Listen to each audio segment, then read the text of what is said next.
Hey there, this is Intrinsic Coach Warren, and this is a free unlocked edition of the weekly deep dive reserved for Mindset Rebuild founding subscribers. If you're not already a subscriber, you should subscribe, and you can do that at mindsetrebuild.substack.com. Today's episode or edition is entitled Why Most Productivity Hacks Fail. Let me ask you a question. Have you ever tried a productivity hack that everyone swears by, only to feel more stressed and less productive? If so, you're not alone. Creators and entrepreneurs live in a world of contradictions. We're told to think outside the box, yet expected to adhere to cookie-cutter productivity systems. While these hacks may seem promising at first, they rarely account for the chaos and nuance of a creative entrepreneurial life. So, why do they fail? And how can we do better? Let's uncover the truth. The hidden flaws of popular productivity hacks. Let's look at what I considered the three primary hidden flaws of most popular productivity hacks. Firstly, they assume simplicity where complexity exists. Think about it. Your life as a creator or entrepreneur is inherently multifaceted. You're not just completing tasks, you're brainstorming new ideas, building relationships, and solving unpredictable problems. Traditional hacks like time blocking or rigid schedules assume a linear progression of work, a luxury that most creators just don't have.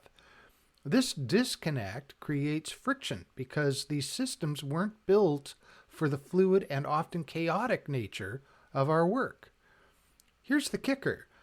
Simplification isn't inherently bad, but oversimplifying complex realities leaves you unprepared for the unexpected. A rigid system crumbles the moment something out of the ordinary occurs, which, let's face it, happens daily. Secondly, they neglect the emotional cost. What I mean by that is productivity hacks rarely address the emotional baggage they can create. When a hack doesn't deliver, it's easy to internalize failure. You've probably thought, well, why can't I make this work? What's wrong with me? This self-blame leads to a vicious cycle. You try another hack, it fails, and the guilt compounds. The truth? These methods fail to account for your mental state. They ignore how stress, creativity blocks, or even personal insecurities can derail the best laid plans.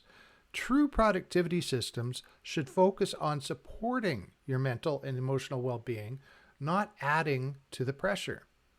Thirdly, they're built for maintenance, not for innovation. Most productivity hacks are designed for steady, predictable work, the kind that thrives in routine. But creativity and entrepreneurship demand innovation. They require room to explore, fail, and pivot. Hacks that prioritize efficiency often leave little room for experimentation, which is where groundbreaking ideas emerge. Consider this. When was the last time you had a major breakthrough while following a rigid system? Probably never. The most impactful ideas often arise in moments of unstructured thought, those, quote, wasted, unquote, minutes when your mind wanders freely. The rigidity of conventional systems stifles this essential creative chaos. So let's consider a radically different approach. I call it mindset-first productivity. Here's the truth. Productivity isn't about doing more. It's about doing the right things in a way that aligns with who you are. This approach rejects the idea of forcing yourself into someone else's system and instead focuses on building a framework rooted in self-awareness, energy management, and intentionality. So step one, rethink your relationship with time. Time management often feels like trying to squeeze water out of a rock. The truth is, you can't create more time, but you can control your focus and priorities. So ask yourself, what's the one thing I can do right now that will make everything else easier or unnecessary? This question shifts the conversation from quantity to quality. Instead of breaking your day into rigid blocks, think in terms of focus sprints. Give your best energy to the tasks that matter the most and let the rest flow naturally. Remember, time spent on what aligns with your goals is never wasted. Number 2, focus on energy, not tasks. Energy, not time, is your most valuable resource. You can have all the hours in the day, but without energy, nothing meaningful gets done. So start tracking your energy levels throughout the day. Notice when you're most alert and creative versus when you're drained. Align your work with these natural rhythms. Save high focus tasks for your peak energy windows and low energy tasks like answering email for when you're in a slump. Protect your creative peaks as if they were appointments with your future self. Number 3, create space for chaos. Creativity thrives in the gaps, yet many systems treat unstructured time as wasted time.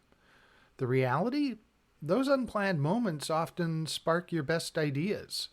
Build intentional white space into your schedule, time without a predefined purpose.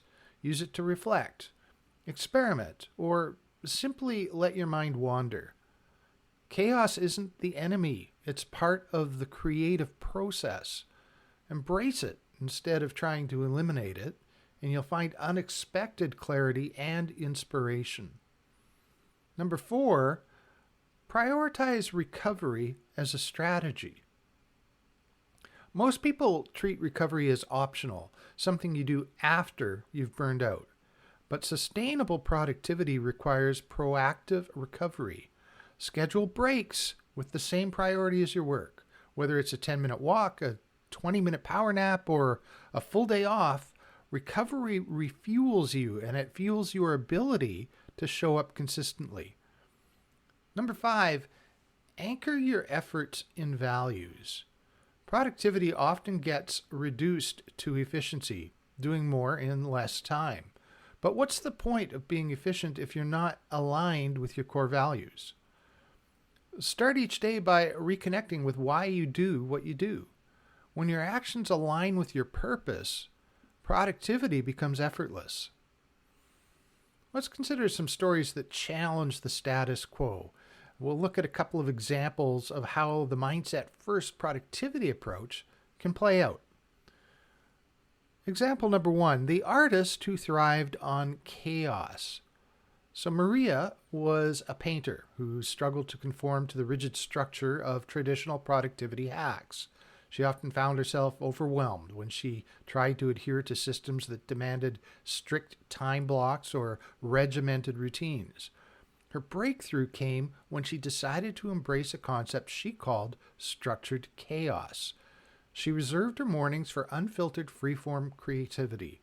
No rules, no expectations. Afternoons were dedicated to planning and logistical tasks like marketing her work or handling client communications. By aligning her natural rhythms with her work, she not only completed more projects, but also rediscovered the joy of her craft. Her mental clarity improved, and she felt more connected to her creative process than ever before. Another example, the entrepreneur who redefined success. Liam, a startup founder, was the epitome of hustle culture. He packed every moment of his day with back-to-back tasks, believing that success was a direct result of grinding harder. But the constant chase left him drained and uninspired. The turning point came when he experimented with reset days. So every Friday, Liam disconnected entirely from work. No email, no calls, no meetings. Instead, he spent time reflecting, journaling, and engaging in hobbies that he loved. Initially, it felt counterproductive, but over time, these reset days became his secret weapon. They provided the mental clarity and energy he needed to approach his business with fresh ideas. Within a year, his revenue doubled, and for the first time, he felt genuinely excited about the future. Another example, the coach who rewrote the rules. Tanya, a life coach, noticed her clients were constantly trying and failing to implement popular hacks. She decided to challenge them. Instead of adopting someone else's system, they would create their own. Each client began with a deep dive into their personal strengths, weaknesses, and energy patterns. One client in particular thrived after discovering she was most creative during her evening walks. Tanya encouraged her to use voice memos to capture ideas in the moment, then structure her day around evening creativity and morning execution. This tailored approach transformed her productivity and confidence, reinforcing that personalized systems always outperform generic hacks. Okay, now let's consider practical strategies you've never tried. Most productivity advice recycles the same tired strategies that often fall flat for creators and entrepreneurs. Instead of forcing yourself into rigid systems, why not explore unconventional yet practical approaches that align with your unique strengths and rhythms? Here are 7 suggestions for you to try. Number 1, audit your identity.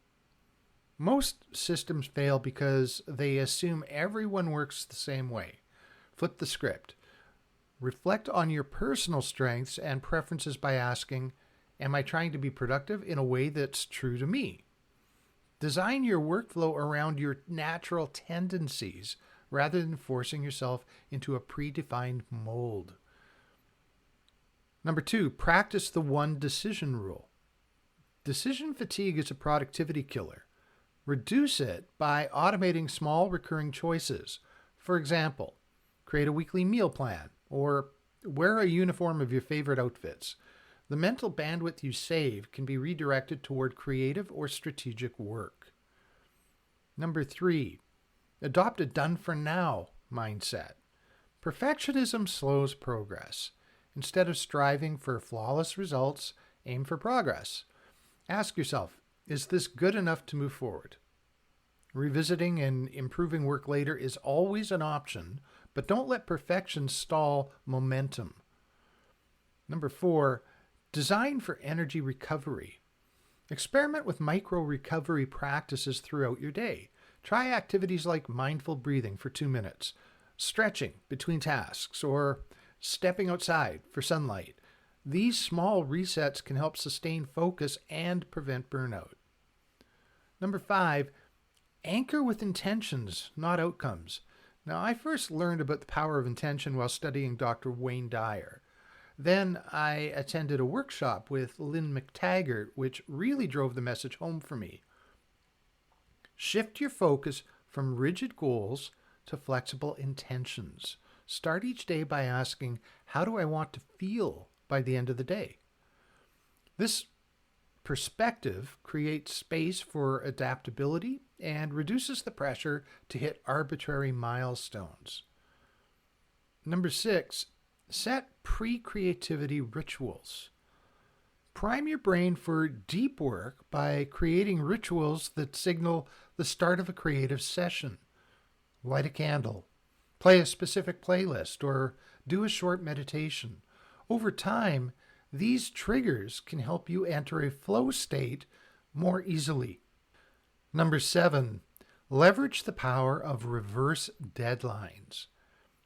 Instead of setting deadlines for when tasks are due, set timelines for when they can begin. For example, decide I won't start this project until next week. This creates a buffer to plan and prioritize effectively, reducing last-minute stress. The outcome of all of this is progress through alignment. So here's the bottom line. Productivity is not about doing more. It's about aligning your actions with your values, energy, and goals to make meaningful progress. True alignment isn't just about checking boxes. It's about ensuring that the work you do fuels your purpose and energizes your spirit. So 1, begin with reflection. Take 5 minutes at the start of each day to reflect on what truly matters to you. Ask yourself, what is one thing I can do today that aligns with my core values and long-term goals? This intentional practice grounds your actions in purpose, not just productivity. Second, embrace adaptability. Rigid systems collapse under the weight of life's unpredictability. Alignment requires adaptability. Instead of forcing tasks into a predefined structure, create a flexible framework that allows you to respond to changing priorities while staying true to your goals. Thirdly, measure success differently. Instead of focusing solely on outcomes, consider how well your efforts align with your values and energy. Did today's work leave you feeling fulfilled, energized, connected to your purpose? These metrics are just as important as hitting targets. Fourth, commit to small, consistent steps. Progress doesn't have to be monumental to be meaningful. Commit to taking one small, intentional step each day. Over time, these steps compound into significant achievements without the overwhelm of tackling everything at once. Fifth, cultivate self-compassion. Finally, remember that alignment isn't about perfection. Some days will feel off, and that's okay. Give yourself grace and focus on progress, not perfection. Self-compassion fuels resilience and ensures you can stay aligned even when things don't go as planned. Okay, we're done for now. Wow, we have covered a lot. So take a breath, pause, reflect. What's one small change you can make today that aligns with who you are? Let that be your starting point. And finally, remember, true productivity isn't about doing more. It's about doing what matters most. So start small, stay aligned, and see how everything changes. If you enjoy this and you would like more tools to take your productivity to the next level with exclusive personalized strategies and premium insights designed to help you thrive, then check out Mindset Rebuild and subscribe at mindsetrebuild.substack.com.